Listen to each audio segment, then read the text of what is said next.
I'm here to tell you that it is possible. You can get great fuel economy out of these trucks, even if they're on big tires and you've got winches and bumpers and all that kind of thing. So in this video, I hope to give you some tips and ideas, and hopefully you'll watch this video and after that you'll be able to live a unicorn lifestyle with your 22 RE getting 1,000,000 miles per gallon, but not really because it's miles per gallon. And cut to the video. I don't know what I'm blabbing about anymore. In a world where gas prices have emptied your bank account, one man sets out on a mission to save money and make his rock crawler an economical daily driver. 22s are kind of funny. I've had ones that get really good fuel economy, like over 20 miles per gallon, and I've had ones that get terrible fuel economy, like 8 miles per gallon. And it's kind of a blessing and a curse with old Toyotas, because they made them so reliable that people forgot to maintain them. So now you've got these trucks that have done over 300,000 kilometers, and people are expecting them to perform really well and get good fuel economy, where it's like, no, they've done hundreds and hundreds of thousands of kilometers, which is incredible, and now it's time to replace and implement all these things that should have been done probably decades ago. If you're new to the channel, sup? This is the Yeti. I'm Matthew, and that's Stacy, the hot babe behind the camera. And I want to tell you how I got 20 miles per gallon out of this truck. Before we get too stuck into it, I'm going to give you a quick rundown of the specs on this truck so you can kind of see where we're at. 12.5 R15 Interco Trucksys MTs. 529 gears in the diffs. 4-speed L52 transmission. And of course, a 22 RE motor. So when people think fuel economy, they always go first to the motor. They want to tune up their motor to get better fuel economy. But that's really, there's so much more involved when you want to get those MPGs and squeeze every inch or every mile out of it. One of the things we're going to start with is the drivetrain. Everything on this drivetrain is pretty much brand new. The whole front end on this truck is rebuilt. So new bearings, new brakes, gaskets, diff oil, everything has been done within the last year. What's important about that is there's no resistance in the bearings or the brakes. There's no brake drag. So when you get an old truck and it hasn't been driven in a long time or hasn't been maintained, you're gonna have resistance in the wheel bearings. You're gonna have resistance in the brakes. So getting everything tuned up in the drivetrain is really important. We've also got brand new drive shafts and U-joints. These were custom made by Western Driveline. Thank you, Jared. And like I said, it's brand new. So there's no resistance, there's no vibration, there's no wobble, there's nothing gonna be impeding the best performance out of the moving parts in the drivetrain. We've also got completely rebuilt rear end. Brand new brakes, brand new wheel bearings, brand new gears in this one, and fresh diff oil. So everything in the back end is brand new. There's no rust, there's no resistance that's going to be impeding the performance anywhere in the drivetrain. Exhaust leaks can play a huge role in your fuel economy. I had an automatic 22 RE 1987 4Runner that was mint. It was literally mint, and literally everything was new on it, but it had the worst exhaust leak right at the manifold. And as soon as I fixed the exhaust leak, I went from like 14 miles per gallon to 16 miles per gallon. It was an auto, so I didn't really expect that much.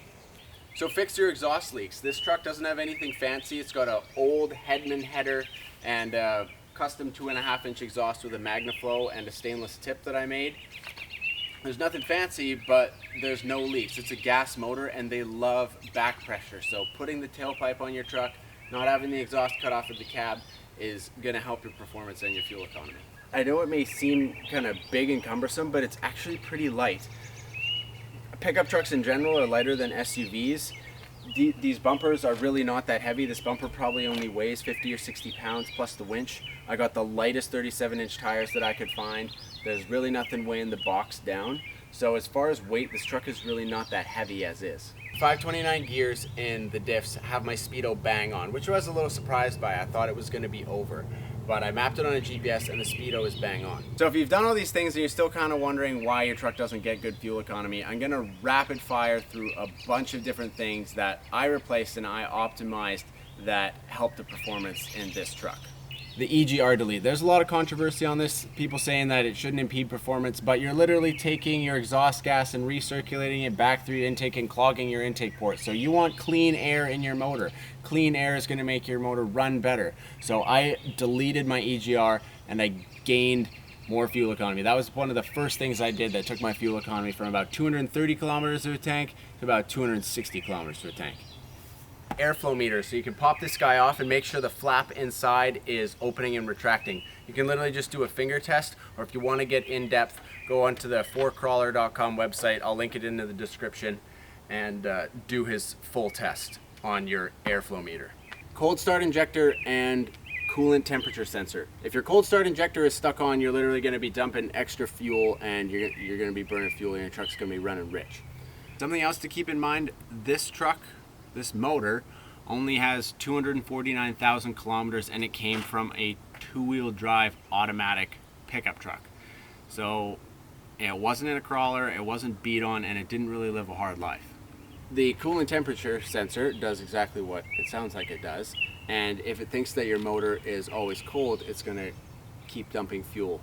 So I replaced mine. I couldn't confirm whether it was working or not, so I just replaced it. I don't usually like just throwing money at stuff, but I had a spare one from a parts motor, so I threw it in. One of the biggest things in my circumstances that affected my fuel economy in a good way is routing my fuel lines correctly, because I couldn't figure out why the heck I was getting fuel dumping out of my charcoal canister.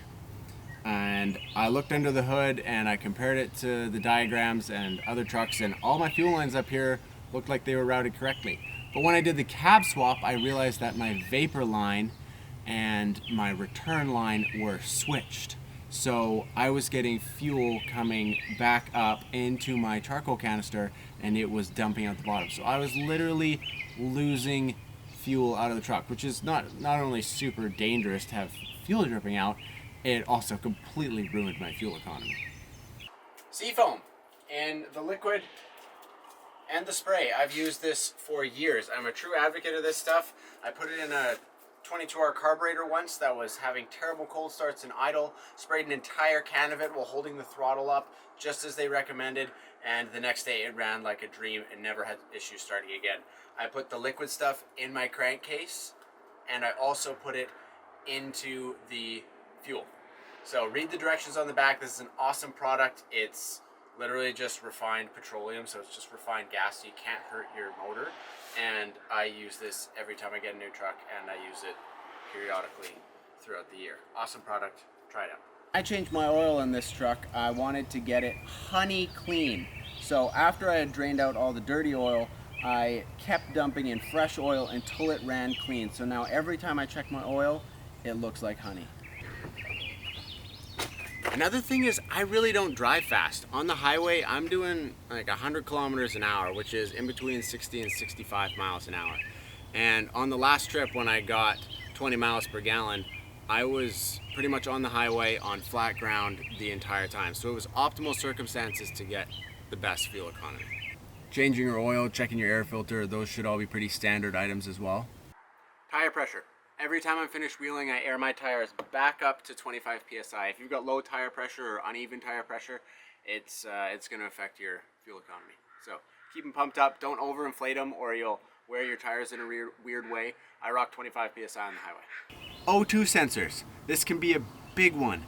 You can go down the rabbit hole of trying to test them, or you can just replace them. I got mine for like 50 bucks and this made a huge difference in my fuel economy. It also helps if you don't have any exhaust leaks.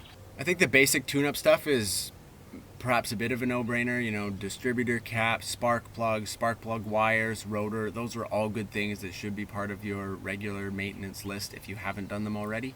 Like many of you, I'm sure, I have also considered a TDI swap, but running the numbers and thinking about investing, you know, 5 to 6, 7, 8, 10 grand into a performance diesel swap, it's going to take me 3 to 5 years to pay off that with the money I'd save on fuel. So why not just get the motor that I have in the truck already running the best it can? If there's one point that I really want to make to you guys with trying to get the best fuel economy out of your 2020 is that it's really not just going to be one thing. There isn't one magical fix, magical performance mod that's going to get you better fuel economy. It's going to be all of the things, unfortunately. So it's the maintenance, it's the having your drivetrain no resistance, it's optimizing your motor to just make it run like it would have from the factory. You know, these trucks have done a lot of work through their lifetime, and you want to get them into the best shape they've been. So unfortunately, it's not going to be one thing, but I'm here to tell you guys that it is possible. When you look at this truck, you would not think that this thing is in any way economical. It's big, it's got big tires, it's got a canopy that's shaped like a brick, and it's not aerodynamic at all. But if you get your gear in order, get your stuff in order, and just get it optimized, get everything running well. If you're owning an old truck like this, you're gonna have to tinker on it. That's just the way of the road with these things, and you can have a lot of fun with it. So I hope these tips were helpful. I hope you found something that was a little bit valuable. If you have more questions, please hit me up in the comments, and if there's anything that I've forgotten, I will add it in the comments as well. So that's it. Hope you got some value out of that. Thanks for watching, and we'll see you next time. Those were his legs. 529 diffs in the gears. 529 diffs in there. In a world. It's just so good because I'm so zoomed on your face. Oh god, this is gonna be really hard for me. You could point it somewhere else or close your eyes or don't look at it. Here, just give me the camera.